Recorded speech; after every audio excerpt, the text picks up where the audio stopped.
I need one other person to join me. Look, the people that join, I'm gonna be sitting there yakking about this about Edge of Fate essentially while we're doing this forum, okay?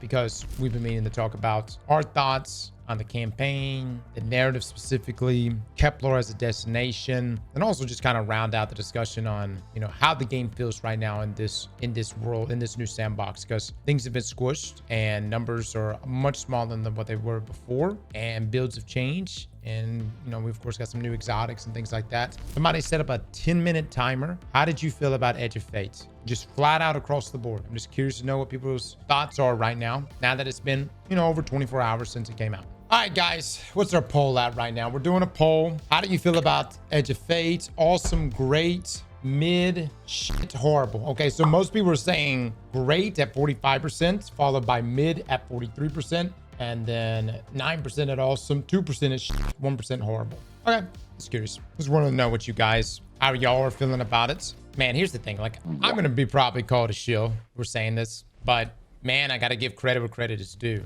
And to be quite honest with you, I thought the narrative banged and the story was really good. And I was very skeptical. There was nothing about Lodi initially that I was like, I'm going to like this character. And then I ended up liking him. And it's actually turned into one of my favorite characters. I hope that sustains too. But I really do like Lodi's character, how it also ties into Ikora. I won't lie to you and say that Ikora's voice actors changing was pretty jarring. These readings have a bearing. Gravimetric distortions leading out past orbit. Like footprints. As y'all know, there was the strike going on, and Ikora's VA was actually Savathun's VA. And so if you play the campaign, you'll notice immediately it's like Ikora does not sound like Ikora. Actually sounds like Savathun, and that's because it is Savathun's VA. With that being said, though, the narrative banked. Now, the problem areas that I'm seeing is that a lot of people felt like the campaign kind of dragged on a bit due to the tutorial aspects of Matter Ball, the cannon, Mattermorph, all that stuff. Like, I would say the first half, the campaign was very focused around introductory stuff to the new characters and the new area and lore building. But outside of that, it was a lot of just like, hey, this is how you use Matter Ball. This is how you use the cannon. And then, of course, like Mattermorph. And here's the thing. They're destination abilities, not actually abilities you can use anywhere else outside of the game. So it's not like a subclass where you're like, yo, this shit cooks. I can't wait to bring it into whatever content, you know, whether that be a raid, dungeon, or PvP to try it out. So the first half of the campaign, I completely understand why some people say it just drug on. The second half of the campaign was whenever it was like, all right, we've got the tutorial stuff out of the way. Now it's time to get into the meat and potatoes of the narrative. And you'll know what I'm talking about when you've played, because you'll be essentially the scene with Ikora.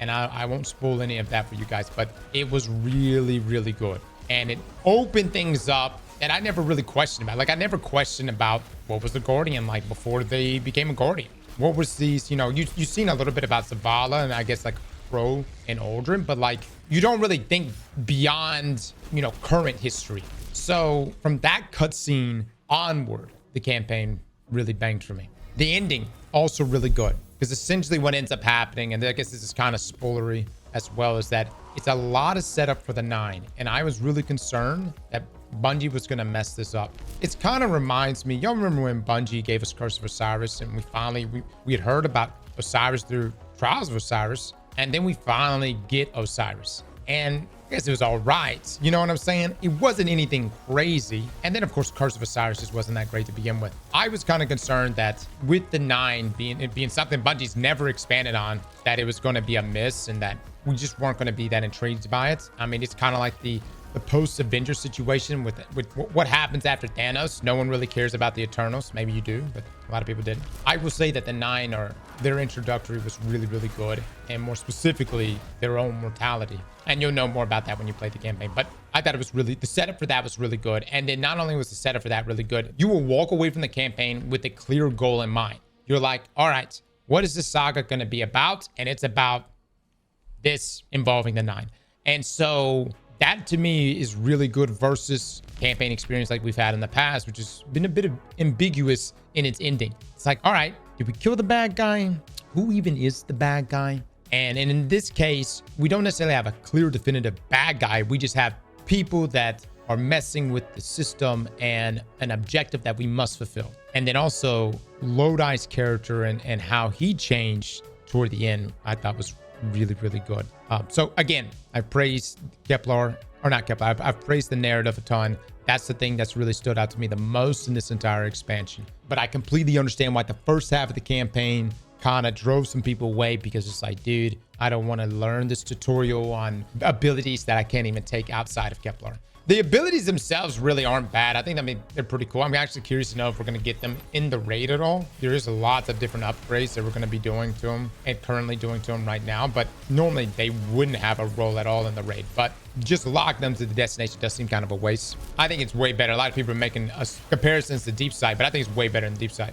As far as Kepler goes, the destination is... there's nothing really that crazy about it. You know what I mean? Like, it's an easy destination to get lost in. And, you know, I would say in terms of just like pure sex appeal, you know what I mean? It's not the sexiest destination either. A lot of people are like, okay, it's Tangle Shore with a little more color to it, which I get. So I get why some people are a little bored with it. The Aeonians are, you're right. You know, you don't really, you interact with them, but it's like via text prompts, and, you know, not really characters you interact with all that much. Also, the text prompt is something that Bungie seems to have changed across the game. Almost have like an RPG or like almost like mobile-esque element to it, which might be off-putting to some people. But Kepler, I definitely wouldn't jump up and be like, yo, this destination is just balling. Nor would I jump up and say that about the sieve activity either. You know what I mean? I don't walk away from the sieve going, bruh, you know, this is it. Now, I don't know how much that's going to change over time, that activity itself, or even Kepler, if Kepler is going to change over time. I'm just saying, like, initially just talking about the destination, it's not like, hey, it's a Dreaming City type destination or a Pale Heart destination.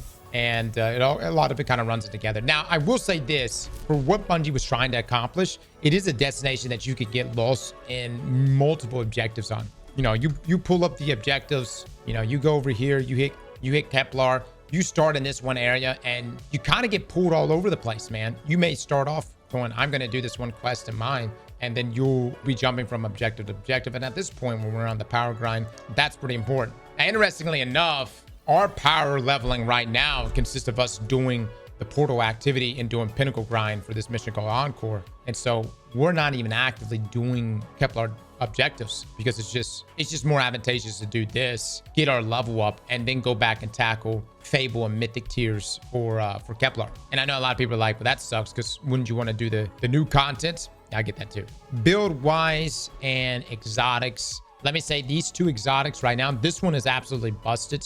And I think that Bungie's going to address it before the raid for sure. But it's really, really good. And I also just enjoy using it. Kind of gives me a universal remote. This exotic hand cannon is one of my favorite weapons in the game at this point. I just got this rocket-assisted frame pulse rifle right here, which this roll just dropped. Chain reaction, reround rounds. That's pretty wild. I think the strongest point right now for this expansion is going to be, if you're a major build crafter, you want to farm your ass off and get high stat distributions and do more damage across the board, whether it's a weapon stat bonus or a super or your discipline or your melee, or I guess grenade is what it's called. That's a really strong point. I think build crafters are going to be eating really, really good this expansion. I think people that just like to also just test their builds, like this right here, guys, this change that Bungie gave us, this shooting range area, one of the best things Bungie's ever given us. We played with it this morning. We were just testing around some weapons, and I don't think I'm ever going to go back to testing things the way I've tested things in the past. I think everything across the board is going to be tested in this shooting range. So where I got to give props, shooting range, huge. Builds and the stat distribution changes they've done, also good. And the narrative is good. Weak points, destination abilities, people are just not that crazy about them. People will always want a new subclass over destination abilities all day long. The destination itself, unless it alters and changes over time, it's not a huge selling point for people either. And the portal is something that's I'm getting used to, but we'll see how that plays out in the long run.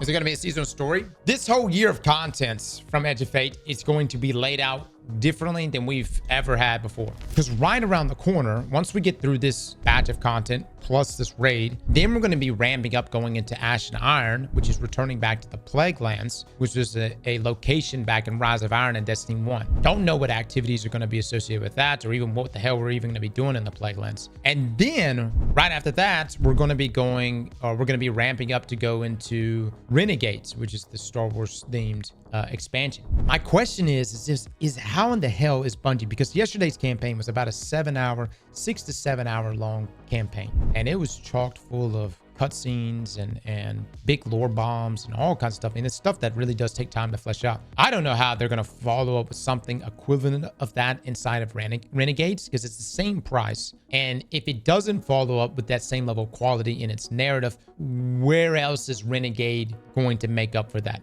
You know, what else is it going to be bringing outside of just a dungeon? But we're getting lightsabers. Look, don't get me wrong. I like Star Wars. A lightsaber is not going to be enough for me, but we'll see. All I can say about Edge of Fate is I think it's getting heavily downvoted or shut down online, probably for a variety of reasons. And it obviously is not going to be bringing the same numbers that Final Shape brought. Yeah, that's the end of a 10-year saga. I wish it would have, but it's not. The numbers definitely don't reflect what the quality of the expansion, in my opinion. I really like this story and this narrative, and I think that the setup here for this, however many years this is going to go, I'm excited to see how it plays out. The gameplay sucked, but the narrative was good. Like what? The video game? I don't say the gameplay sucked. I'm saying I understand why people didn't like the destination abilities. At the end of the day, Destiny is a fantastic game to still play. I think the gameplay is very much still Destiny and very much still solid, with an assortment of different builds that you can build into beyond what we could before with the 200 stat distributions. Look, man, if this ain't resonating with you, completely understand. You can always maybe check out Renegades at some point, and maybe the direction Destiny is going in is a direction that just doesn't appeal to you anymore. I will say this, the game is definitely going to demand a lot more grind. Like getting to the point to even grind tier 4 and tier 5. And we're not even ready to have that conversation yet. I'm just talking about just the base campaign experience, the destination and the exotics and whatever else. The amount of hours necessary to get you to the point where you can grind tier 4 and tier 5, man, brother, it's something else. And I'm already seeing it. I think Jay's assessment, his estimate of 90 hours to get to the point of grinding tier 5s sounds about right. I'm loving the grind. Well, it definitely means something. That's the other side of things. Like people are like, I don't want to do all that grinding. I get it. But for the people that do want to do the grinding and do actually do the grinding, it definitely means something. What their level is at means something. The quality of the gear, having tier 4s and tier 5s is going to mean something. And you'll have a flex for a 6-month time frame before you have to do it again in the next 6 months. I'm not re-downloading the game. Can happily say I'm done with Destiny. I definitely, I've got some people in here, and like 9 times out of 10, I would be like, yo, you guys are just trolling. But Clune, you've been around for a long time. You've played this game. So my question to you guys is this. Was your mind already made up before yesterday? And by before yesterday, I mean before Edge of Fate dropped. That's the only thing I want to ask there. It's time we get you off this game, Cross. Here's the crazy thing, guys. I like playing Destiny. That's the thing, man. I will say, and I've said this in the past, if I only played PvE, I would get bored and I would have played something else. If I only played PvP, I would have definitely left. But because we play PvE and PvP, the splash of gambits, and we try to hit a little bit of everything, man, I don't know. I enjoy the gameplay. Still Destiny to me. I take multi-month breaks. I completely understand why this expansion is not the sexiest thing to you. And look, Bungie has to acknowledge that. The core and systematic changes that are happening here are really only things that either a veteran player would recognize, even a new player wouldn't recognize, but if a brand new player would recognize, hopefully the onboarding experience is a bit better for them. Those things are not like sexy, major sexy things. But when I say sexy things, like top of the list, sex appeal for an expansion, new subclass every single time. Bungie, if they would have put up a red subclass, would have killed, man. Would have sold. But there has been so many hints about the next subclass. I don't know if we're going to be working our way up to it after Renegades or what I don't know. The cadence here is a lot different because in the past we've had, year by year, but now that we're splitting things up twice a year, I'm not sure. I wouldn't think so though. Says not having a new super is a big L. Let me just say this though, guys. And look, I guess I am giving Bungie some excuses here. All of the shit right here, from the shooting range to the stat changes, to the portal, to the different modifiers and banes that you can select for all of your various different difficulties here. I mean, like, this is not shit that you can just cook up with your B squad, is what I'm saying. And that's not even taking into account the people that Bungie laid off last year. So the point I'm trying to make is that this stuff took a hell of a lot of development, and you could tell that this was the focus for things. And in some ways, I think I'm okay with that, because you're trying to lay the foundation for what this next saga is going to be built upon. And that's the way I kind of look at this. So if I had to compare things, I'm not comparing this expansion to Final Shape or Witch Queen or Forsaken, even though I think narratively it's comparable. What I would compare it to, though, is Destiny 1 Vanilla and Destiny 2 Vanilla. And I think about those experiences and the foundations they laid. And one of those experiences, the foundation was so bad, they had to spend the whole entire next year fixing it. And then they had to spend subsequent years after that fixing that. And that was D2 Vanilla going into Forsaken. This foundation right here is something that I feel like it's been tested thoroughly. We'll see what all changes occur over the next, 6 months to a year. I think it's a solid footing for the next saga and stage of Destiny.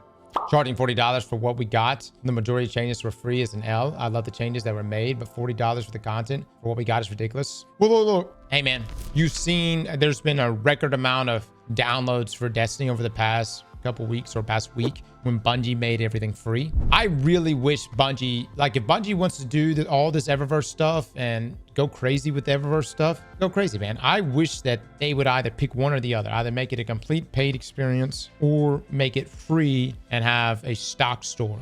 Preferably that one, because you get more people into the game. Everybody's got their own version of what they think the correct price for this expansion should or shouldn't be. All I can say is, if you don't like it, man, give it time. You'll probably catch it on a sale. And if you just want more Destiny, you can play the free stuff right now and do that. In the meantime, I'm going to be running around with my scout rifle that's absolutely insta-killing everything in the game. But don't worry, you can get this weapon too at rank 70 on the season pass. So good luck with the grind. Is the heavy crossbow in the game yet? I don't know where it is. Here's the thing. I'm going to leave this up. I'm going to say one last thing. Destiny players go, where's my crossbow? I paid for it. Bitch, you paid for the opportunity to grind that crossbow or whatever fucking weapon it is. You don't give money and get the shit put in your hand. You got to go grind for it. That's how it works. That's how it should work. Slap that like button like your mama told you right.